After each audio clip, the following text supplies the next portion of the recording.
Ramzan special মাত্র 2টি উপকরণে 10 মিনিটে তৈরি করে নেওয়া যায় এরকম 2টি মজাদার বোম্বে হালুয়া রেসিপি শেয়ার করব। তাও আবার একদমই সফট, স্পঞ্জি, জিগলি আর 2 রঙের। ঘন্টার পর ঘন্টা ওয়েট করতে হবে না, বেশি খরচও নয়, খুব কম বাজেটের মধ্যে তৈরি হয়ে যাবে এই নেসেস্তার হালুয়া, যা ইফতারের টেবিলে সবাইকে চমকে দেবে। কর্নফ্লাওয়ার কতটা নেবেন, চিনির সঠিক অনুপাত কি হবে, কখন ঘি দেবেন আর কতক্ষণ নাড়বেন, কোন ভুল করলে হালুয়া জমবে না বা শক্ত হয়ে যাবে, সবার সহজ পদ্ধতিতে গোপন টিপস সহ ক্লিয়ার ভাবে করে দেখাবো। একদম দোকানের মতো সুন্দর করে কাটবে, প্যানে লেগে যাবে না, আর টেক্সচার হবে পারফেক্ট ও ট্রান্সপারেন্ট। হুট করে যদি মিষ্টি কিছু ডেজার্ট খেতে ইচ্ছে করে তাহলে এই হালুয়াটা বানালেই সবাই খুশি হয়ে যাবে। এতটাই সহজ পদ্ধতি যে যারা রান্না পারেন না তারাও একেবারে পারফেক্ট ও খুব ইজি ভাবে বানিয়ে নিতে পারবেন। আসসালামু আলাইকুম এভরিওয়ান, ওয়েলকাম টু রান্নাঘরের জাদু ডব্লুবি। এই বোম্বে হালুয়াগুলো বানানোর জন্য সবার প্রথমে একটা মিক্সিং বলে 1/2 কাপ কর্নফ্লাওয়ার নিয়ে নেব। 1 কাপ পানি অ্যাড করব। পানিটা দিয়ে খুব ভালোভাবে একটা উইক্সের সাহায্যে মিশিয়ে নিতে হবে। এখানে আপনারা অবশ্যই কর্নফ্লাওয়ারটা ফ্রেশ নেবেন, পুরনো হলে স্বাদে বা গন্ধে নষ্ট হতে পারে।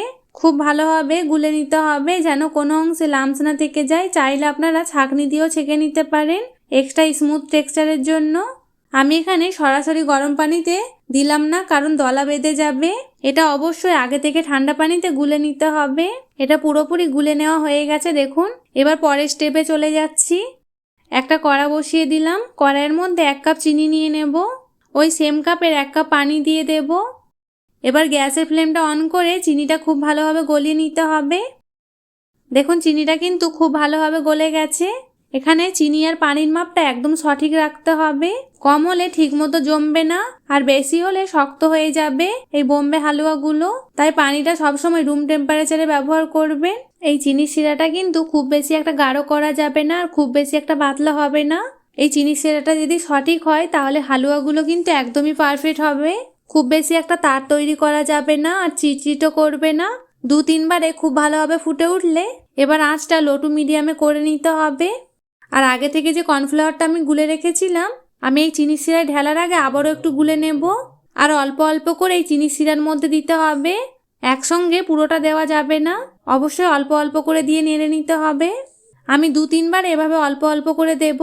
আপনারা চাইলে এভাবে একটা উইক্স দিয়েও মিশিয়ে নিতে পারেন, এতে খুব সহজ মনে হবে আর লাম্পসও থাকবে না একটাও। একটা না এভাবে নাড়তে হবে, থামলে কিন্তু নিচে লেগে যেতে পারে। 3 থেকে 4 মিনিট পর দেখুন মিশ্রণটা ঘন হতে শুরু করবে। দেখুন নাড়তে নাড়তে কিন্তু কতটা শাইনি ভাব চলে এসছে। এই টেক্সচারটা কিন্তু একদম রেডি হয়ে গেছে দেখুন। ঠিক এরকম করে নিতে হবে। এবার এই স্টেজে আমি দিয়ে দেব 1 চামচ ঘি। ঘিটা দিয়ে আবারও খুব ভালোভাবে নেড়ে চেড়ে নেব। এতে করে এই হালুয়ার মধ্যে খুব সুন্দর একটা শাইনি ভাবও যেমন আসবে আর দেখতেও খুবই ট্রান্সপারেন্ট মনে হবে। 2-3 বারে ঘিটা দিয়ে দেব অল্প অল্প করে আর এভাবেই নাড়তে থাকবো। আবারও আমি ঘিটা দিয়ে দেব। এভাবে 2-3 বারে ঘিটা দিয়ে আমি নেড়ে চেড়ে নেব। আর কিছুক্ষণ পর দেখুন মিশ্রণটা ট্রান্সপারেন্ট হয়ে গেছে। দেখুন কড়া থেকে কিন্তু একদমই আলাদা হয়ে যাচ্ছে। ঘিটা কিন্তু অবশ্যই এখানে 2-3 ধাপে দিয়ে দিতে হবে, আগে থেকে দিলে কিন্তু আলাদা হয়ে যেতে পারে, তাই টাইমিংটা খুবই গুরুত্বপূর্ণ। পুরো মিশ্রণটা দেখুন স্বচ্ছ ও চকচকে মনে হচ্ছে, একদম শাইনি ভাব চলে এসেছে। এই স্টেজ না আসা পর্যন্ত কিন্তু নামানো যাবে না। আর এই হালুয়াগুলো একটু কালারফুল করার জন্য আমি এখানে অর্গানিক অরেঞ্জ ফুড কালার দিয়ে দেব 1 চামচের মতো। কালারটা দিয়ে আবারও খুব ভালোভাবে মিশিয়ে নিতে হবে। খুব ভালোভাবে মেশানো হয়ে গেছে আর দেখুন কত সুন্দর কালার এসেছে বোম্বে হালুয়ার মধ্যে। আমি এখানে অরেঞ্জ কালার ব্যবহার করেছি, আপনারা চাইলে আপনাদের ইচ্ছের মতো কালার নিয়ে নিতে পারেন। এবার আমি কিছুটা তরমুজের বীজ দিয়ে দেব। আপনারা চাইলে যে কোনো ধরনের ড্রাই নাটস নিয়ে নিতে পারেন আপনাদের ইচ্ছে মতো, তবে আমি খুব অল্প উপকরণই করে দেখাচ্ছি। এই সময় কিন্তু গ্যাসের ফ্লেমটা অফ থাকবে। এবার খুব ভালোভাবে নেড়েচেড়ে মিশিয়ে নিয়েছি দেখুন। এখানে কিন্তু হালুয়াটা একদম রেডি হয়ে গেল। এবার আমি সেট করে নেব। তার জন্য এরকম একটা মোল্ড নিয়েছি। এই মোল্ডের মধ্যে আমি ব্রাশ দিয়ে অল্প একটু ঘি ব্রাশ করে নেব। চারিদিকটা ঘিটা ব্রাশ করা হয়ে গেলে এবার হালুয়াটা ঢেলে দেব। আর এভাবে একটা স্প্যাচুলার সাহায্যে খুব ভালোভাবে চেপে চেপে সেট করে নিতে হবে একদম সমান করে। আবারও আমি ওপর থেকে একটু তরমুজের বীজ ছড়িয়ে দেব একটু দেখতে ভালো লাগার জন্য।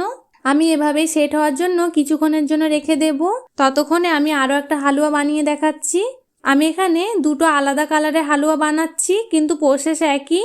একটা কালারের পুরো প্রসেস দেখিয়েছি যাতে আপনারা পরিষ্কারভাবে বুঝতে পারেন। আর একটা একইভাবে বানিয়ে শুধু রং মেশানো থেকে দেখাচ্ছি, কারণ পদ্ধতি একদমই এক, তাই চিন্তা করার কিছু নেই। দুটোই একভাবে তৈরি করে নিতে হবে। আমি আরও এক রঙের কালারের জন্য এখানে অর্গানিক সবুজ ফুড কালার দিয়ে দেব 1 চামচের মতো, দিয়ে আবারও খুব ভালোভাবে মিশিয়ে নিতে হবে। আমি এখানে অরেঞ্জ আর সবুজ কালার ব্যবহার করেছি, আপনারা চাইলে যে কোনো ধরনের নিজেদের পছন্দ মতো কালার নিয়ে নিতে পারেন। আর কালারটা মেশানো হয়ে গেলে খুব ভালোভাবে ওপর থেকে আমি তরমুজের বীজ দিয়ে দেব, দিয়ে আবারও খুব ভালোভাবে নেড়ে চেড়ে নেব। এখানে কিন্তু আমার আরও এক রঙের হালুয়া তৈরি হয়ে গেল। এবার সেট করে নেব, তার জন্য আমি সেমভাবে একটা পাত্রের মধ্যে ঘি ব্রাশ করে নিয়েছি। এবার হালুয়াটা ট্রান্সফার করে নেব এই বোলের মধ্যে। এবার হালুয়াটা এই মোল্ডের মধ্যে ট্রান্সফার করে নেব, আর সেমভাবে আবারও ওপর থেকে একটু সেট করে নিতে হবে। দেখতে ভালো লাগার জন্য আবারও একটু তরমুজের বীজ দিয়ে দেব। আপনারা চাইলে ওপরে যে কোনো ধরনের ড্রাই নাটস নিয়ে নিতে পারেন। এভাবেই একটু ঠান্ডা হওয়ার জন্য রেখে দেব। খুব বেশি একটা সময় লাগবে না, ঠান্ডা হয়ে গেলেই আমি ডিমোল্ড করে দেখাচ্ছি। পুরোপুরি ঠান্ডা না হলে এই হালুয়াগুলো কাটতে যাবেন না, আর গরম অবস্থায় কাটলে এই হালুয়ার শেপটা নষ্ট হয়ে যাবে, তাই অবশ্যই ঠান্ডা করে নিতে হবে। দেখুন এখানে খুব ভালোভাবে ঠান্ডা করে নিয়েছি। এবার আমি ডিমোল্ড করে দেখাচ্ছি। ওপর থেকে একটা প্লেট এভাবে দিয়ে দেব, আর এভাবে উল্টে দিতে হবে। দেখুন কত সুন্দরভাবে ডিমোল্ড হয়ে গেল একটা হালুয়া। এবার আমি একটা ছুরি দিয়ে এভাবে পিস পিস করে কেটে নেব। আপনারা চাইলে যে কোনো ধরনের শেপে কেটে নিতে পারেন। মাত্র 2টি উপকরণ এই হালুয়াটা আমি বানিয়ে দেখিয়েছি। এটা বানানো কিন্তু খুব একটা ঝামেলার নয়, খুব সহজে বানিয়ে নেওয়া যায়। আরও একটা হালুয়া আমি ডিমোল্ড করে দেখাচ্ছি। দেখুন এটাও কিন্তু একদম পারফেক্টভাবে সেট হয়েছে, দেখুন দেখেই বোঝা যাচ্ছে। হালুয়াগুলো কিন্তু একদম দোকানের মতো দেখতে লাগছে। আবারও আমি সেমভাবে পিস পিস করে কেটে নেব। আপনারা খুব সহজে এভাবে বোম্বে হালুয়া বা নেসেস্তার হালুয়া বা বোম্বে করাচি হালুয়া আপনারা অনেক রকম নাম দিয়ে থাকেন, তবে এই হালুয়াটা বানানো কিন্তু খুব একটা ঝামেলার নয়, খুব সহজে বানিয়ে নেওয়া যায়। আর দেখুন কতটা স্পঞ্জি হয়েছে, একদম জিগলি সফট হয়েছে। এই হালুয়াগুলো তৈরি করতে কিন্তু খুব বেশি একটা খরচ হয় না, খুব কম বাজেটের মধ্যে তৈরি হয়ে যায়। হঠাৎ করে মিষ্টি কিছু যদি ডেজার্ট খেতে ইচ্ছে করে, তাহলে এই হালুয়াটা খুব সহজে বানিয়ে নেওয়া যায়। খেতে এতটাই ভালো লাগে, না খেলে বিশ্বাসই হবে না। আপনারা খুব সহজে এরকম পারফেক্ট আর ইজি এই হালুয়াটা বানিয়ে নিতে পারেন। মাত্র 2টি উপকরণে 10 মিনিটেই তৈরি হয়ে যাবে। আপনারা হয়তো মনে করবেন এত কম উপকরণে আর এত কম সময়ের মধ্যে এই হালুয়াটা বানিয়েছি, হয়তো খেতে খুব একটা ভালো লাগবে না, কিন্তু বিশ্বাস করুন এত কম সময়ের মধ্যেও এত কম উপকরণে খুব সুন্দর লাগে এই হালুয়াটা খেতে, আর এত সুন্দর লাগে না খেলে বিশ্বাসই হবে না। একবার বানিয়ে দেখুন, খেতে খুবই ভালো লাগে। আশা করি সম্পূর্ণ রেসিপিটি আপনাদের খুবই ভালো লাগবে। আর যদি ভালো লেগে থাকে তাহলে প্রতিবারের মতো অবশ্যই কমেন্টে জানাতে ভুলবেন না। দেখা হবে পরের কোনো রেসিপি নিয়ে। ততক্ষণ সবাই ভালো থাকবেন, সুস্থ থাকবেন। আল্লাহ হাফিজ।